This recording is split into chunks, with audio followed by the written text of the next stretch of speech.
Yo guys, today changes everything. Apple just dropped Apple Creator Studio. This gives people access to Logic Pro, Final Cut Pro, which is like $300, Logic Pro is $200, okay? Pixelmator, and some other apps that I'll show you guys. So here's the actual release, and then we're gonna get into the new Logic Pro 12. Here's a list of the apps you guys will have access to for only like $12.99 a month, which is nothing. Like I said, Final Cut Pro is $300. Logic Pro is $200. Okay. And if you guys are wondering, I'm on a Mac Mini M4 Pro. So this is a really good computer. I can show you guys later all the details, but basically it blows everything I've ever used out the water. And the cool thing is it's like 1/4 the size of a MacBook. And all you got to do is buy your own display, buy a wireless keyboard, buy a trackpad. And that's all you really need to have a computer. I just never knew that was an option. Okay, so just put it on the desk and it works extremely well. All right, so here are the apps: Final Cut Pro, Logic Pro. We're going to focus on Logic Pro today. But over time, I'll show you guys how to do different things like be your own podcaster, how to be a content creator, how to be a music producer if you want to be. Okay, so I'm going to show a lot of folks a lot of cool stuff with these apps. I'll even show you guys how to pitch investors for different opportunities using what's called Keynote. You can even become your own author with Pages. All right, so here's the official page. You guys can see the pricing here, $12.99 a month, which is nothing compared to $500 that would, you would need to start becoming a content creator in this ecosystem. So $12.99 a month is nothing. Okay, now these apps seem to be competing against Adobe, seem to be competing against Canva, Splice. I mean, there's a lot in here. And I already have a longer video. I'll link it below. But today we're going to focus on Logic Pro. Okay, so we're going to look at the session player abilities. We're going to look at Logic Pro stem extraction. In my opinion, this is better than all of the stem extractors I've used. I've used Serato Sample. I've used Suno stem extraction. I've used FL stem extraction. I've used all the AI tools out there, when they first came out, mostly like Lala and all that type of stuff. But this one is literally better than all of those combined, in my opinion. We're going to try looking at some sounds. So when you open up Logic Pro, let me see if I can pull up the start screen. All right, I couldn't figure out how to get that initial screen and record at the same time, but down here at the bottom left, you guys will see get more sounds. So this is, I believe, their new like Splice competitive workflow. So as you see, the GOAT in the middle, Count. If you guys don't know Count, this man is just a beast. I think one time he told me he spent 4 hours adjusting the groove on the loop. That's how insane he is with his sound design. So let's see, it says installed.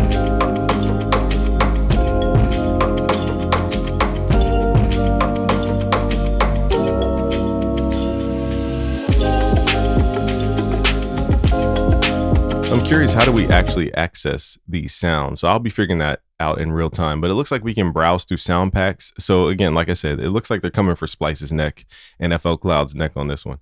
Now I'm going to be interested in more of the artist packs because it helps me mentally understand the sound selection.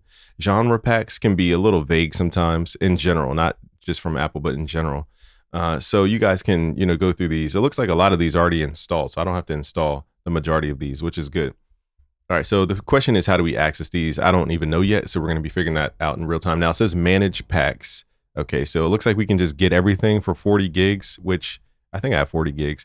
And then we can update stuff that we already have. So I assume this goes into our loop library, but I have no idea where this stuff goes, like I said. So, take a day trip as a pack. Let's go. Okay, so take a day trip is in here, and then we also got Count. And now if you haven't followed Take a Day Trip, first of all, these guys are crazy. They have I think oscilloscopes that build images. It's crazy. Go to the Instagram and just check it out.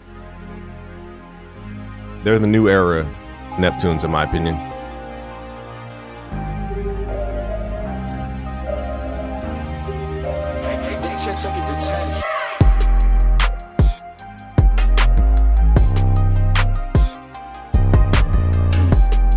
That melody's fire. So they are just a crazy combo in general. All right, so let's see, how do we even access these packs? So we see it on the left side, and now I'm in the Sound Explorer thing. I'm just trying to see if I can quickly find sounds in here. So it's not very evident where they are. I assume, again, that they're over here in this little loop area. And then it says, okay, so we can sort by sound pack. So let's do this. Let's sort by Take a Day Trip sounds. Okay, I didn't know that was a thing. I don't know if that's new or if that was there before. Okay, so now I can just go through. Let's find a little sample that we can flip. And what I love about Logic is we can actually sort. So they've organized this. So let's go to maybe piano.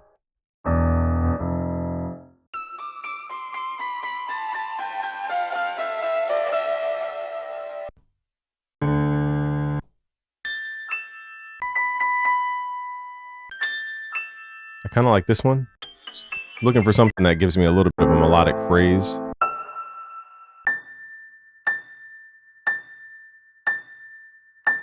All right, so these are rhythmic samples. Let's X out a piano. Let's go to, maybe let's go to some drums or some sort. These drums are very different. Let's left click, drag these into a quick sampler. So now you have the drum sound selection for you. The cool thing about these drums is that you can now, it's almost like having a one shot, but it's all organized. Let's go to like 120 BPM and record a little tempo.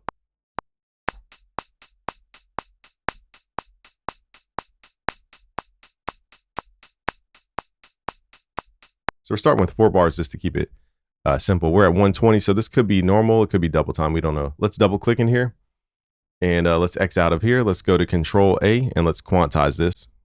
So let's go all the way back. Now, the reason I recorded by hand is to have the velocity changes. All right, so it looks like the sounds are really easy to access. You just go over to this little loop icon and then switch out the sound pack here. So count, let's go to counts pack. So I want to count, let me see what count has. So count always has some crazy percussive stuff. He's really good at organic sound selection. So let's add like a weird texture. Let's see if this even fits. Let's just left click and drag it. Now his is a little more laxed, which is fine. So what I'm going to do is actually turn on flex mode with this little DNA thing over here. Let's go to flex mode and go to this inspector tab. And let's drop down. Let's click on it. Whoops. Click on it. Where's the little window? I'm used to, okay, here's, sorry, the second window. Let's go to quantize and let's go to 1/16th note. So now it will quantize the loose audio to the grid. So this makes it a little more trapped. So it's still a little bit behind. Let's do 1/8. Now I guess the nature of the sound. Let me see if there's a quick way to nudge this stuff to the left. All right, so I believe it's called the slip tool. So let's go over here to these 2 selectors. Let's do the command selector and let's go to slip tool. So now I can hit command on my keyboard, left click, and I should be able to nudge this. Let me see if I have to do it in this screen. Now again, I'm new to all these like super advanced logic features. So if I'm doing this incorrectly, guys, don't kill me. All right, let's figure this out though. Okay, so my noob self forgot. I guess I wasn't clicking it hard enough. So guys, you click one of these and go to slip tool. I have it on my command side, so I have to hit command on my keyboard. And we do it in the actual edit window. So that's how you apparently move this stuff around. Now, it's not doing anything. So this is what I get for freestyling some technique, because I clearly don't know how to use this properly. So instead of wasting you guys' time, let's just try to freestyle this solution here.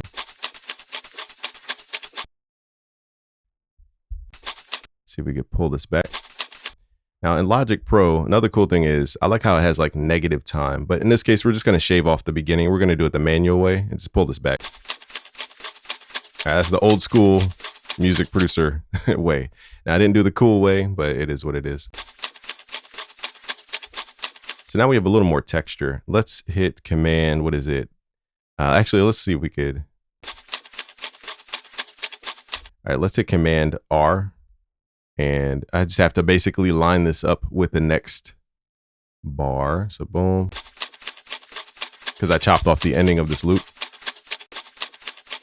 So there's a little time difference. It's not the same exact thing. But now we have some texture behind our track. Let's save this project. All right, so now I want to try their new session player. But before we do the session player, let's add some chords in here. Let's right click, add a new software instrument so that we can add some sounds. Now, the default keys are just insane. And it sounds like they actually changed the starting preset, if I'm not mistaken. But these keys are just crazy. So let's record some chords here. Let's get a little fancy. Since we have a count loop in here, we got to be a little fancy. So let's create like some 9th chords and just see how the session player reacts to really cool chord extensions. So let's do, and it even tells you the chord up here in the top here. So it tells you D minor 9. It even tells you this is basically an altered chord.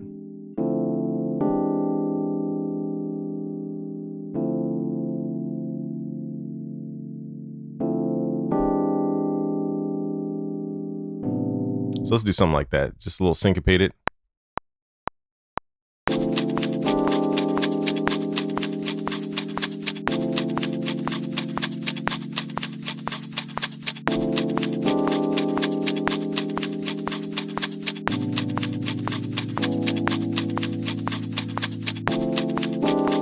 I almost recorded over myself. All right, so let's run that back. Let's save this. So now we have the chords, and now I want to add a bass line session player because the bass, the bass that I want to create, I have to get on counts level. I have to practice a lot. So because it requires a lot of time and effort, and it's not that I don't want to play bass, it's just that real bass that I want to create is very fast. So let's create I believe it is right click and create a session player SI track. I think that's the right setting. Okay, so now we're going to do the bass player. Now they have newer ones called like a synth player, but for now we're going to do a bass player because I want to show you guys solutions that I would actually need. And we're going to switch the style from pop. We're going to click on where it says pop songwriter. Let's go to modern R&B because we're doing more of an R&B vibe here. And you could change all these settings here at the bottom, but normally I just let it go. This is a little fast, so let's see if we could pull back some of the notes.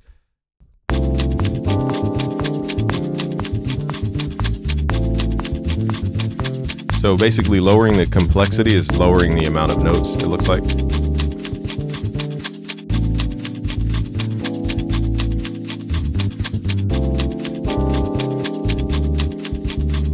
So I don't know. So I saw on Bolo's thing, he changed the key of the project. So I'm still learning all this stuff like everybody else. I'm not acting like I'm the guru at this, guys. I just wanted to show you guys the new stuff. So let's click D minor because that's where I started. And I have no idea if this is going to break the program, but let's just see. It doesn't feel the same.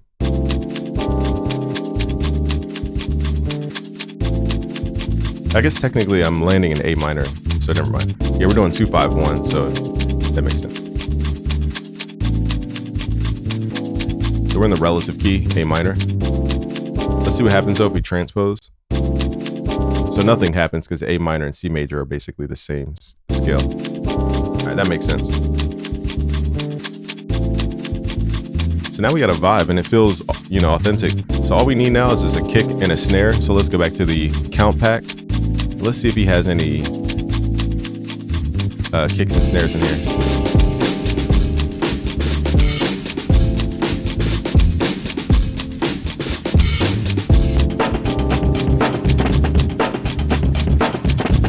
So I'm listening for the texture of the drum to go over these. I like this texture a lot. Let's left click and drag this over to a quick sampler. So again, we're just chopping the loop up. That's what I love about Count's drums. You could chop the loops and it feels like you're chopping a real performance, which gives your stuff a more realistic sound here. So let's find a kick. And then we need to find that rim. All right, so now we got the kick and the rim. Let's record this.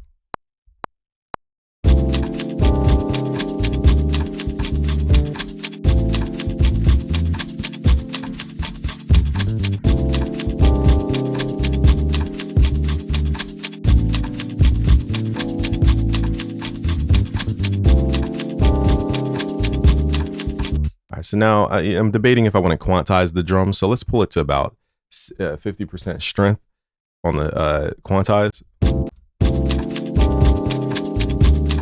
Now the beat feels a little fast. So let's see if we can slow this down just a little bit.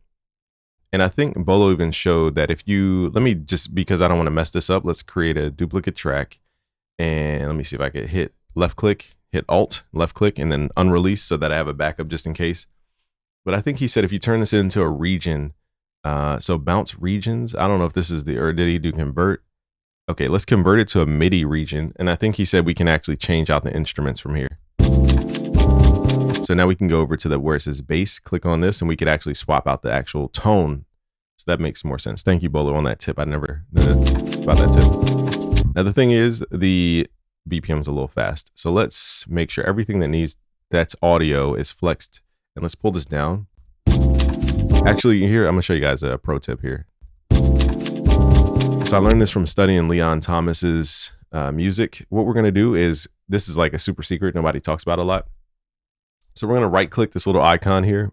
We're gonna go to customize control bar and display. We're gonna click where it says display, go to custom. We're gonna turn on what's called Varispeed. X out of here, go to the top where it's at the top, go to Varispeed and pitch, and then click here and switch it to semitones. So now we can transpose our audio down and it slows down the audio. So let's hear what it sounds like.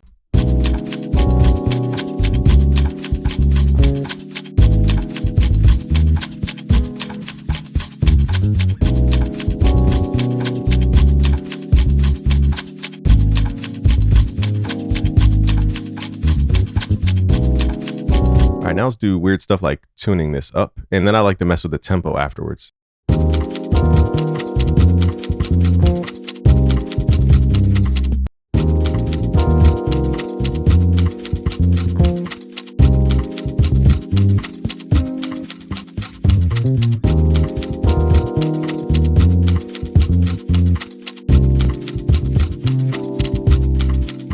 I feel like 91 is where this song should live.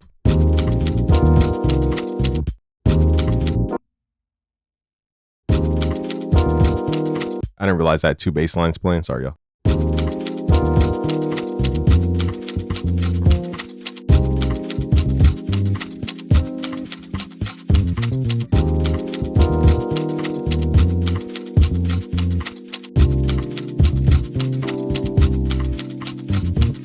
Now let's take it back to our regular, but now we're just basically slowing the whole thing down.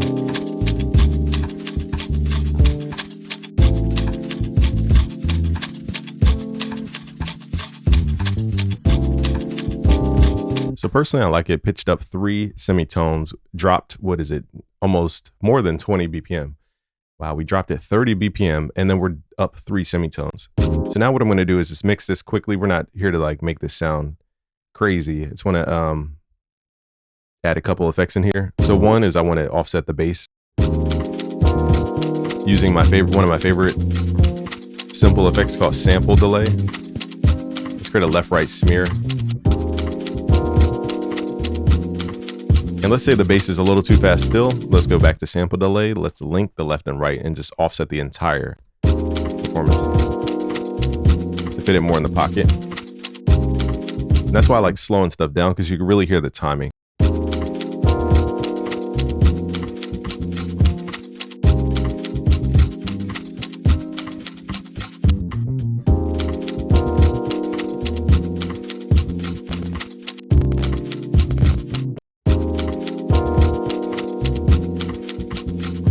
Now I'm putting these hi-hats more in the groove.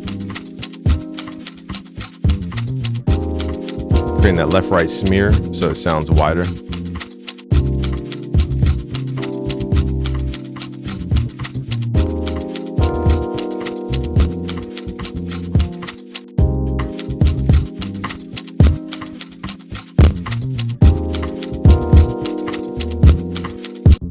And adding a simple compressor to the drums really pulls it out.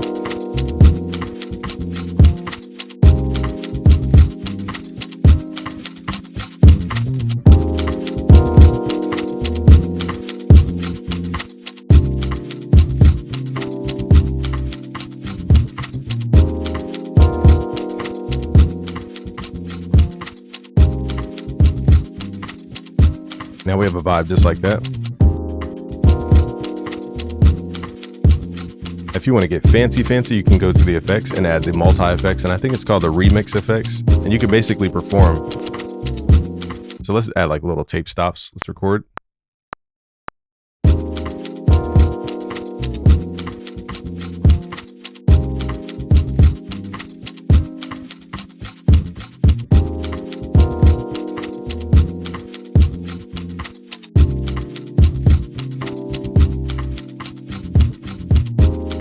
So now we just recorded a performance, almost like a DJ would. And now it has a more dynamic feel to it.